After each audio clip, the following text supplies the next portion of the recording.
21 दिन 5 राज्यों की फोर्स, 250 गुफाएं और 31 माओवादी ढेर।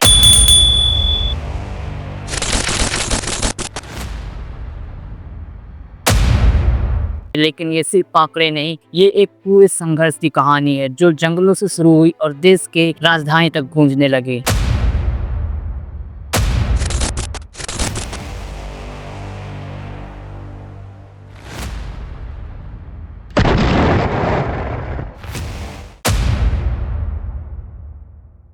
ये कहानी है ऑपरेशन ब्लैक फॉरेस्ट की, भारत सरकार की नक्सलवाद के खिलाफ अब तक की सबसे खतरनाक और गुप्त कार्रवाई। लेकिन क्या ये सिर्फ सुरक्षा बलों की जीत थी या इसके पीछे छिपी थी आदिवासियों की त्रासदी?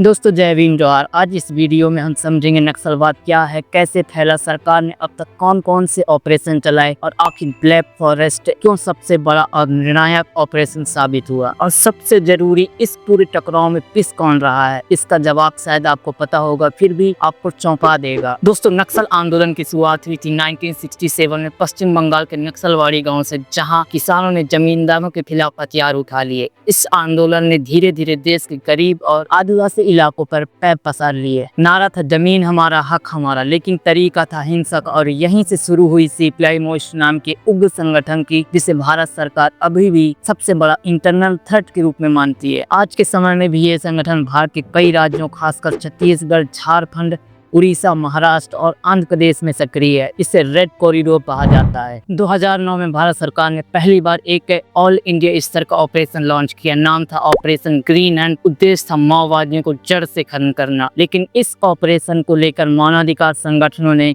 गंभीर सवाल उठाए। कहा गया कि कई निर्दोष आदिवासी मारे गए, बिना ट्रायल के गिरफ्तार हुए। इसके बाद 2017 से लेकर 2022 तक ऑपरेशन प्रहार के नाम से कई बार लोकल स्तर पर हमले किए गए। खासकर बस्तर के क्षेत्र में कई माओवादी मारे गए, पर बदले में पुलिस और सुरक्षा बलों को भी भारी नुकसान उठाना पड़ा। लेकिन मौसम, भौगोलिक चुनौती और स्थानीय समर्थन की कमी के कारण ऑपरेशन पूरी तरह सफल नहीं हो सका। इन सब के बीच सरकार पर लगातार दबाव था, खर्चा बहुत हो रहा था, लेकिन परिणाम सीमित लग रहे थे। और इसी बैकड्रॉप में सामने आता है 2025 का सबसे बड़ा और निर्णायक मिशन, ऑपरेशन ब्लैक फॉरेस्ट।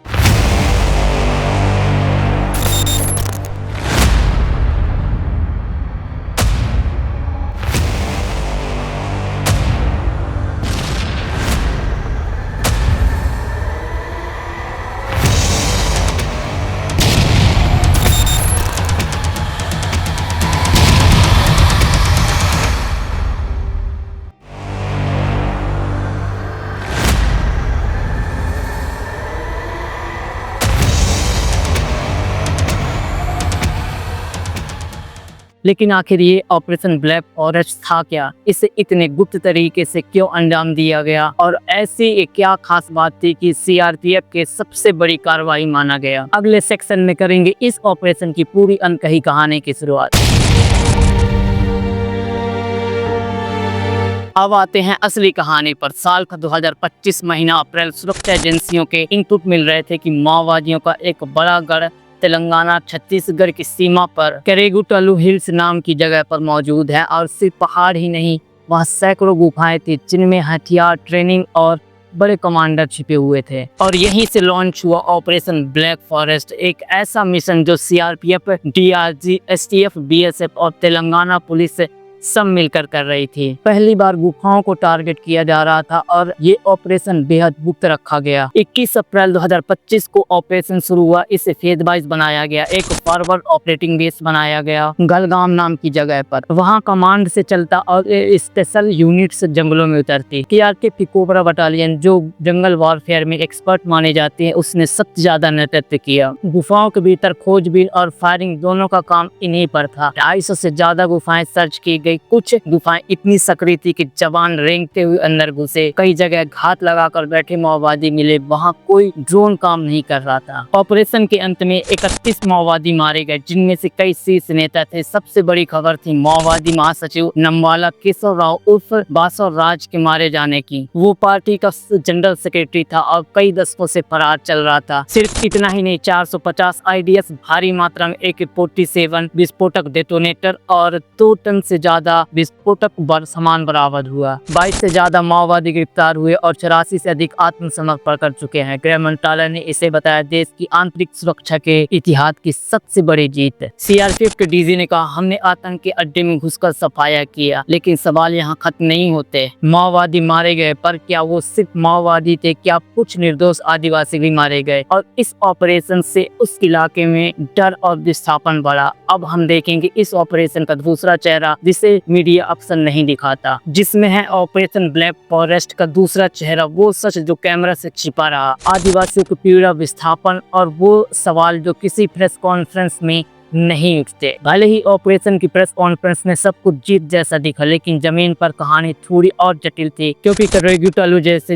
इन जंगलों में रहने वाले सारे लोग माओवादी नहीं हैं। वहां के आदिवासी जो पीढ़ियों से उस जमीन पर रह रहे थे, उन्हें अचानक सुरक्षा बलों की भारी मौजूदगी का सामना करना पड़ा। खेत, मवेशी, घर सब कुछ पीछे छूट गया। कई परिवारों को जंगलों के भीतर से निकाला गया, कैंप में रखा गया। ह्यूमन राइट्स लॉ नेटवर्क और अन्य संगठनों ने रिपोर्ट दी कि ऑपरेशन के दौरान कुछ निर्दोष ग्रामीण भी मारे गए। कई को माओवादी कहकर उठा लिया गया, बाद में सबूत नहीं मिला। छत्तीसगढ़ के एक RTI कार्यकर्ता हिमांशु कुमार ने आरोप लगाया कि कई बार सुरक्षा बल एनकाउंटर के नाम पर ग्रामीणों को निशाना बनाते हैं। उनकी याचिका सुप्रीम कोर्ट तक गई थी, जिसमें पूछा गया था, क्या हर बंदूक उठाए इंसान को माओवादी कहा जा सकता है? क्या जंगल में रहने वाला हर गरीब विद्रोही है? इसी तरह 2021 में सुप्रीम कोर्ट ने कहा था, राज्य को अपने ही नागरिकों के खिलाफ युद्ध नहीं छेड़ना चाहिए।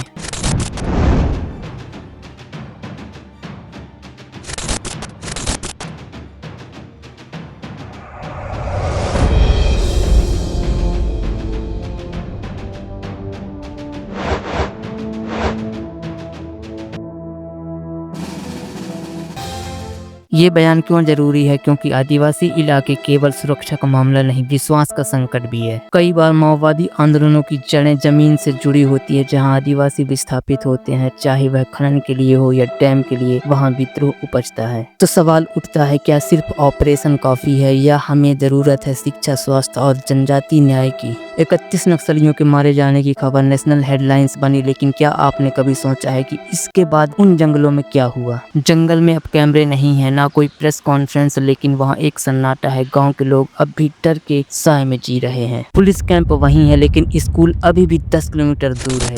अब सवाल ये है, क्या इस तरह की कार्रवाई से समस्या जड़ से खत्म होती है, या फिर एक दवा जो लक्षणों को दबा देती है, बीमारी को नहीं? क्या सिर्फ बंदूक से समाधान मिलेगा, या बातचीत, सुनवाई और जमीन से जुड़े हक देने से शांति आएगी? 2021 में नीति आयोग ने खुद माना था कि नक्सल प्रभावित इलाकों में विकास की कमी, बेरोजगारी और विस्थापन सबसे बड़ी वजह है। तो क्या होना चाहिए? बातचीत की टेबल पर सभी पक्षों को लाना, वन अधिकार कानून का सही कार्यान्वयन करना, शिक्षा और स्वास्थ्य का स्थानीयकरण, CRPF कैंप से पहले स्कूल और अस्पताल होने चाहिए। मीडिया उपग्राउंड रिपोर्टिंग की छूट। जब तक हम इन जंगलों को सिर्फ रेड जोन समझते रहेंगे, तब तक वहाँ रहने वाले लोग खुद को इस देश का हिस्सा नहीं मान पाएंगे। ऑपरेशन ब्लैक फॉरेस्ट एक ऐतिहासिक मिशन था। इसकी रणनीति, तकनीक और तैयारी शानदार थी, लेकिन असली जंग अभी भी बाकी है। वह है दिलों को जीतने की। बंदूक सिर्फ गोली खत्म कर सकती है, सोच नहीं। इसलिए समाधान सिर्फ सुरक्षा नहीं, सम्मान और समानता से निकलेगा। दोस्तों, अगर आपको ये वीडियो जानकारीपूर्ण लगा तो जरूर शेयर कीजिए, ताकि ये आवाज